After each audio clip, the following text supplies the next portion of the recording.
Hello dear friends, तो मैं हूं आरती। संस्कृति आईएएस यूट्यूब चैनल पे आप सभी का स्वागत है। मैं हाजिर हूं एक नए विषय को लेकर के।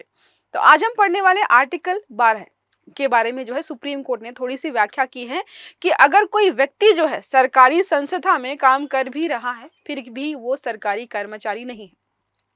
अब आपके मन में आ रहा होगा ऐसा कैसे, अगर सरकारी संस्था सरकारी है तो व्यक्ति भी सरकारी कर्मचारी हुआ? तो नहीं, यहाँ पर अन्य प्राधिकरण, आर्टिकल 12 में एक क्लॉज है जो बोलता है अन्य प्राधिकरण, और अन्य प्राधिकरण में जो भी चीजें आती हैं वहां पर काम करने वाले लोगों को सरकारी कर्मचारी नहीं माना जाएगा। देखो क्या लिखा है यहाँ पर, जो है सरकारी संस्था में काम फिर भी सरकारी नहीं। अनुच्छेद 12 पर जो है सुप्रीम कोर्ट का बड़ा फैसला। देखो कई बार ऐसी वैकेंसीज आती है जहां पर लिखा होता है कि क्या जो है आप किसी सरकारी संस्था में काम कर रहे हो, इसका मतलब जो है आपके एक्सपीरियंस की बात की जाती है और ये सोच के चला था कि अगर आप जो है गवर्नमेंट एम्प्लॉय ऑलरेडी है तो आपको थोड़ा सा ज्यादा प्रेफरेंस मिलता है। तो एक व्यक्ति ने ऐसा ही किया, जहां पर वो काम कर रहा था उसको सरकारी संस्था मानकर जो है अपने आप को सरकारी कर्मचारी समझा और उसने जो है एक जॉब के लिए एप्लीकेशन भरा और उस पे जो है सेलेक्ट भी हो गया। लेकिन जब बाद में जांच पड़ताल हुई तो सरकार ने पाया कि वो जहां पर काम कर रहा था वो सिर्फ सरकारी संस्था थी,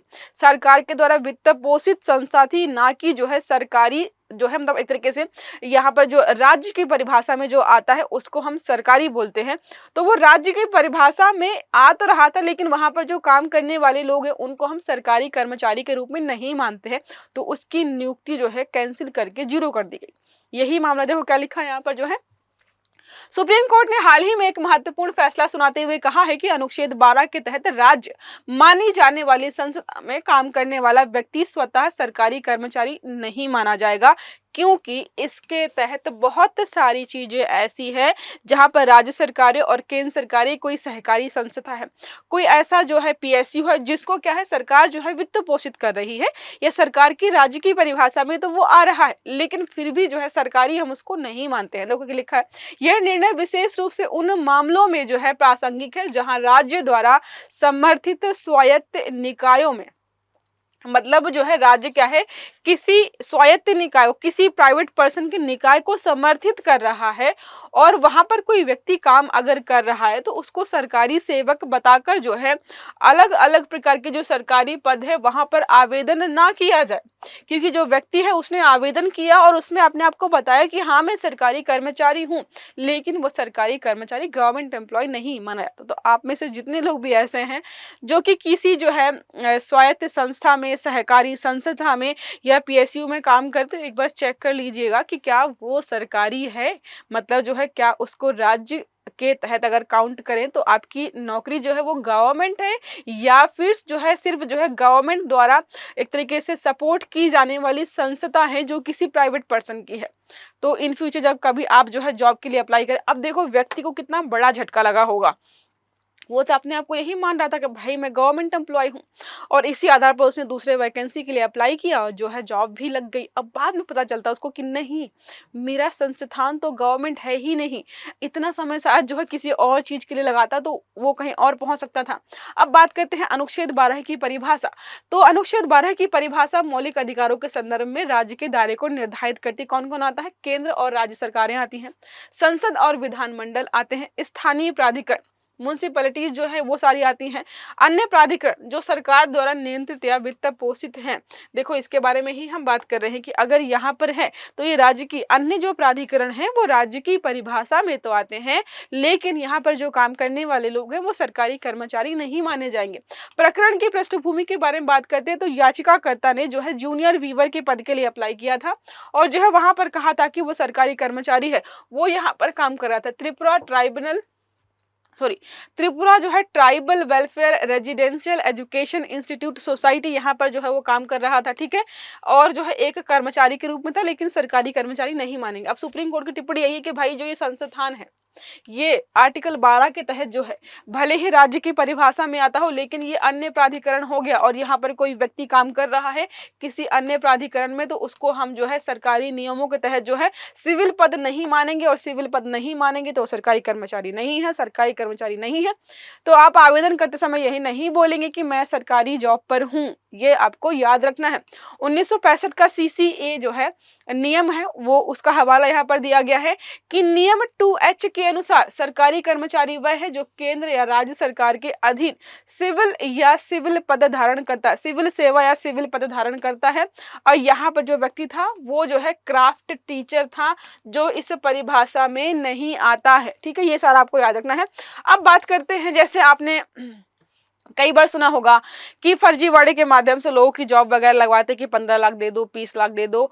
और जो है एक मूवी अभी आई थी भूल चूक माफ, आपको उसको देखकर समझ में आएगा कि जो लोग पैसे दे करके अपनी जॉब लगवाते हैं वो किसका नुकसान आखिरकार कर रहे होते हैं। उनको जॉब मिलती है, लेकिन किसी ऐसे गरीब बच्चे को जिसने रात दिन मेहनत की होगी, उसकी रैंक आई होगी, और क्या करते हैं रिजल्ट निकालते समय उस बच्चे का नाम वहाँ के उस लिस्ट से निकालते हैं और जिसने पैसे दिए होंगे उसका नाम वहाँ पर लिस्ट में दाखिल करते हैं। तो जिसको जॉब मिलनी चाहिए तो उसको नहीं मिलती है, किसी और व्यक्ति को जो है मिल जाती है और पूरे सरकारी नौकरी के जो है मजे लेता है। ये इस तरह की धांधली होती है। तो हम बात करने वाले कि अगर कोई व्यक्ति गलत तरीके से जॉब लेता है और बाद में सरकार को पता चल जाए, मान लो देखो कई बार ऐसे जो है उत्तर प्रदेश का मामला शायद था कि वहां पर जो है शायद पीसीएस अधिकारी थे, आई डोंट नो, ऐसा था कि हाँ एक विभाग, मतलब देखो उन्होंने फर्जी निकाला कि फला फला विभाग में जो है वैकेंसी निकली है, लोगों ने पेपर दिया या जो भी ज्वाइनिंग वगैरह होगी, वो 50 साल से वहां पर काम कर रहे थे, बाद में पता चला कि सरकार ने ऐसी कोई वैकेंसी निकाली ही नहीं है। ये लोग कहाँ से आए हैं और इन्होंने कहाँ से वैकेंसी के बारे में सुना है और वो वहां पर बढ़िया से काम कर रहे हैं और सैलरी ले रहे हैं, तो उनको सबको निरस्त कर दिया गया। तो आप अगर ये गलतफहमी में है कि नहीं फर्जीवाड़े के तरह फर्जी करके जो है हम जॉब ले लेंगे, 15-20 साल जब सरकारी नौकरी कर लेंगे तो कौन निकालेगा, नहीं शून्य कर देंगे वहां पर जो है। इसका मतलब यहाँ पर है कि जब भी इस प्रकार की चीजें सामने निकल करके आती हैं तो चाहे आपने 50 साल जॉब की हो, भले ही 4 दिन बचे हो आपके जिस रिटायरमेंट को अगर पता चल गया तो उसी दिन शून्य कर देंगे।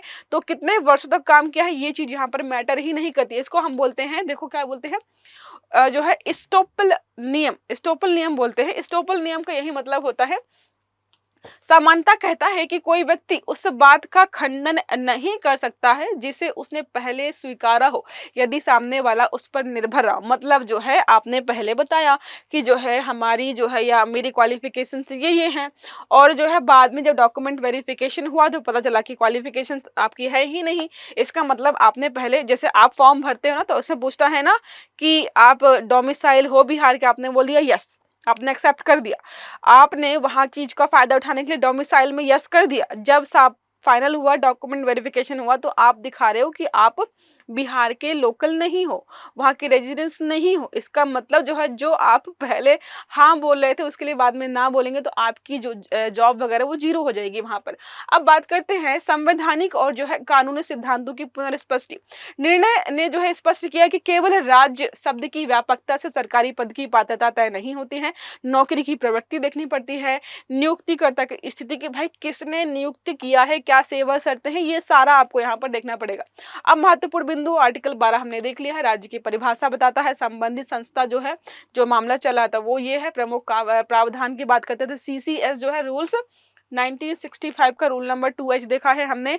सिद्धांत के बारे में बात करें, गलत जानकारी देकर के अगर आप जो है नियुक्ति लेते हैं तो वो शून्य हो जाएगी। कानूनी सिद्धांत यहाँ पर है जो है ईस्टॉपल और जो है इक्विटी की गैर प्रयुक्तता के बारे में बात की। केस का महत्व ये है कि राज्य की व्याख्या और सरकारी सेवा की पात्रता के बारे में यहाँ पर बहुत खुलकर बात की गई। तो जो लोग कंफ्यूज थे उनको यहाँ पर क्लियर कर दिया सुप्रीम कोर्ट ने फाइनल कि भाई तुम सरकारी कर्मचारी हो या नहीं हो। अब प्रश्न हमारा यहाँ पर है कि निम्नलिखित कथनों पर विचार कीजिए। पहला विकल्प यहाँ पर है, अनुच्छेद 12 की परिभाषा केवल मौलिक अधिकारों के उल्लंघन के संदर्भ में राज्य को परिभाषित करती है। दूसरा है, अनुच्छेद 12 की परिभाषा स्वतः किसी संस्था के कर्मचारियों को सरकारी सेवक बना देती है।